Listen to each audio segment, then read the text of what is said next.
ওম নমঃ শিৱায় ওম নমঃ শিৱায় ওম নমঃ শিৱায় নমস্কাৰ বন্ধুসকল প্ৰথমেই আপোনালোকক স্বাগতম জনাইছোঁ এষ্ট্ৰ শক্তি আসাম ইউটিউব চেনেলটোলৈ বন্ধুসকল আপোনালোকৰ যিসকলে চেনেলটো ছাবস্ক্ৰাইব কৰা নাই অনুগ্ৰহ কৰি চেনেলটো ছাবস্ক্ৰাইব কৰি দিব বুলি আশা ৰাখিছোঁ বন্ধুসকল আজি আমি এনে এটা বিষয়ে আলোচনা কৰিবলৈ ওলাইছোঁ যিটো আপোনালোকে জনাটো অত্যন্ত প্ৰয়োজন আপুনি জানেনে আপোনাৰ কাষত থকা বা আপোনাৰ লগত থকা বা আপুনি যাৰ সৈতে জীৱন কটাইছে বা আপুনি যাৰ সৈতে গোটেই জীৱন কটোৱাৰ সপোন দেখিছে তেওঁ আপোনাৰ বাবে ভাগ্য নে আপোনাৰ ধ্বংসৰ কাৰণ হ'ব পাৰে বৈদিক জ্যোতিষশাস্ত্ৰ আৰু প্ৰাচীন তন্ত্ৰশাস্ত্ৰৰ মতে মহাজাগতিক শক্তি আৰু গ্ৰহ নক্ষত্ৰৰ মিলনত যদি ভুল দিশত হয় মিলনটো তেন্তে এটা বিবাহ কেৱল এটা সম্পৰ্ক হৈ নাথাকে সেয়া জীৱনৰ আটাইতকৈ ভয়ংকৰ বা ডাঙৰ অভিশাপ হৈ পৰিব পাৰে আজিৰ এই ভিডিঅ'টোত আমি আলোচনা কৰিম এনে কিছুমানেই গোপন সত্যৰ বিষয়ে যি আপোনাক ভাবিবলৈ বাধ্য কৰিব জানিব পাৰিব কোন ৰাশিৰ জ্যোতি বা যোৰা ভগৱানৰ আশীৰ্বাদ আৰু কোন যোৰা প্ৰত্যক্ষ ধ্বংসৰ কাৰণ হ'ব পাৰে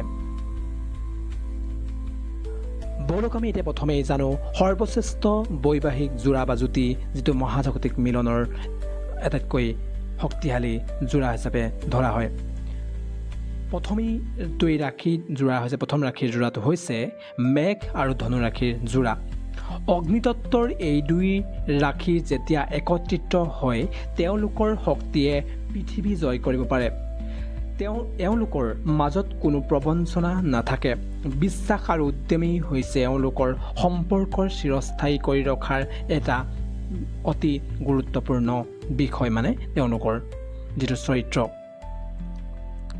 এইটো হৈছে প্ৰথম দুযোৰা মেঘ আৰু ধনু দ্বিতীয়টো যোৰা হৈছে শক্তিশালী সৰ্বশ্ৰেষ্ঠ দ্বিতীয়টো যোৰা হৈছে বিষ আৰু কন্যা ৰাশি পৃথিৱীতত্ত্বৰ এই জ্যোতি বা যোৰা স্থিৰতাৰ প্ৰতীক এওঁলোকৰ বৈবাহিক জীৱন অৰ্থনৈতিক সমৃদ্ধি আৰু মানসিক শান্তি সদায় বিৰাজ কৰে বৈবাহিক জীৱনত তন্ত্ৰশাস্ত্ৰৰ মতে এই জ্যোতিয়ে ঘৰত লক্ষ্মীৰ যোগ সৃষ্টি কৰে বুলি ধৰা হয় ইয়াৰ পিছৰটো তৃতীয়তম সৰ্বশ্ৰেষ্ঠ যোৰা হৈছে কৰ্কট আৰু মীন ৰাশিৰ যোৰা জলতত্ত্বৰ আটাইতকৈ গভীৰ আৰু আধ্যাত্মিক যোৰা হৈছে কৰ্কট আৰু মীন ৰাশি এওঁলোকৰ প্ৰেম কেৱল দৈহিক নহয় এইটো হৈছে আত্মিক প্ৰেম এজনে আনজনৰ মনৰ কথা নোকোৱাকৈ ইজনে সিজনক বুজি পায় আৰু সেয়ে এওঁলোকে কেতিয়াও মনত খেলি মেলি নহয় যে তেওঁলোকৰ কেতিয়াও জীৱনত বৈবাহিক জীৱনত মনৰ মিল দেখা যায় মানে কেতিয়াও অমিল নহয় তেওঁলোকে বুজি পায় ইজনে সিজনৰ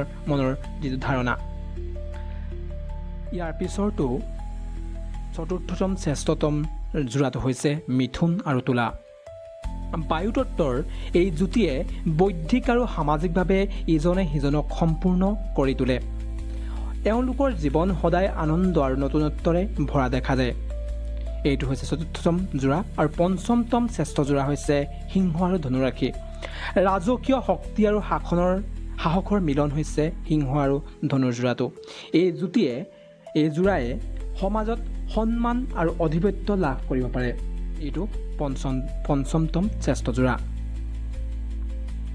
ইয়াৰ পিছত আমি আলোচনা কৰিবলৈ ওলাইছোঁ ভয়ংকৰ আৰু ধ্বংসাত্মক যোৰা যিকেইটা সেইকেইটাৰ বিষয়ে আলোচনা কৰিবলৈ ওলাইছোঁ যাৰ পৰা সাৱধান হোৱাটো অত্যন্ত প্ৰয়োজনীয় সাৱধান এতিয়া আহিছোঁ সেই ভয়ংকৰ দিশটোলৈ জ্যোতিষ আৰু তন্ত্ৰশাস্ত্ৰই স্পষ্টভাৱে সকীয়াই দিয়ে যে কিছুমান ৰাশিৰ মিলনত হৰষ্টক দোষ আৰু শক্ৰু যোগ নিহিত হৈ থাকে এই জ্যোতিবোৰ একেলগ হ'লে জীৱনত অশান্তি আৰু অকাল ক্ষতি দেখা যায়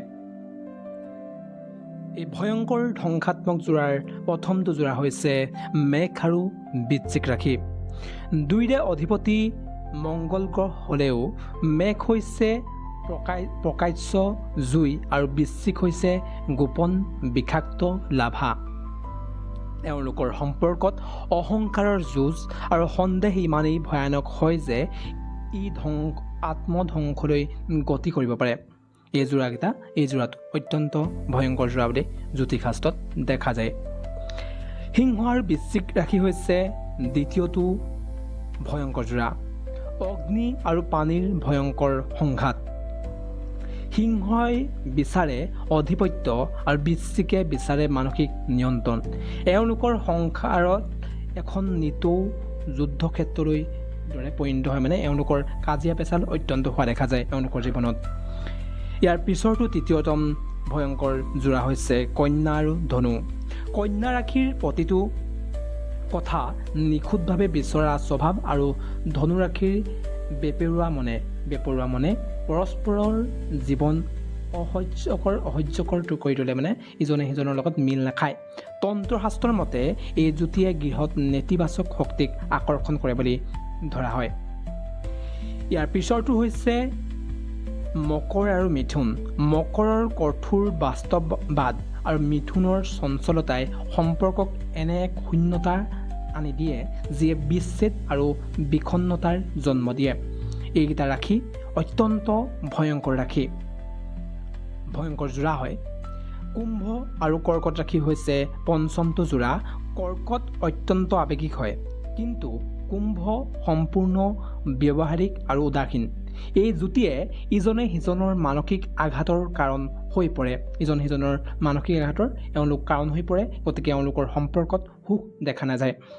গতিকে এইকেইটা 5টা ৰাশিৰ যোৰা যিকেইটা আমি ক'লোঁ, সেইকেইটা হৈছে অত্যন্ত ভয়ংকৰ ৰাশি জ্যোতিষশাস্ত্ৰৰ মতে।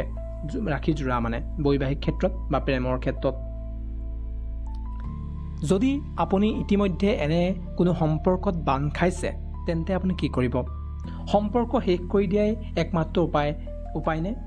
নহয়, এইটো কেতিয়াও হ'ব নোৱাৰে। যেতিয়া এটা সম্পৰ্ক গঢ়ি উঠে, তাক শেষ কৰি দিয়াটো উপায় নহয়। ইয়াত জ্যোতিষত কিছুমান উপায় আছে যিবোৰ অৱলম্বন কৰি এই বৈদিক শাস্ত্ৰৰ দ্বাৰা এই যিবোৰ আমাৰ সম্পৰ্কত যিবোৰ বাধা আছে সেইবোৰ প্ৰতিকাৰ কৰিব পাৰি, আৰু সেইবোৰৰ বিষয়ে আমি এতিয়া আলোচনা কৰিম। প্ৰতিকাৰৰ বিষয়ে প্ৰথমটো আমি আলোচনা কৰিবলৈ লৈছোঁ জ্যোতিষ প্ৰতিকাৰ মহামৃত্যুঞ্জয় মন্ত্ৰৰ শক্তি।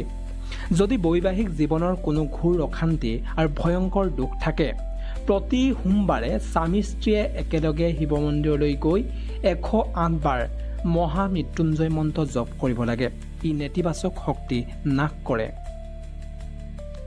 আপোনাৰ যন্ত্ৰ স্থাপন বা তন্ত্ৰৰ যিটো প্ৰতিকাৰ, শোৱা কোঠাত বাস্তু আৰু তন্ত্ৰ শাস্ত্ৰসন্মতভাৱে শ্ৰীযন্ত্ৰ বা কামদেৱ ৰতি যন্ত্ৰ পাণ প্ৰতিষ্ঠা কৰি স্থাপন কৰিলে মনৰ বিষণ্ণতা দূৰ হয়।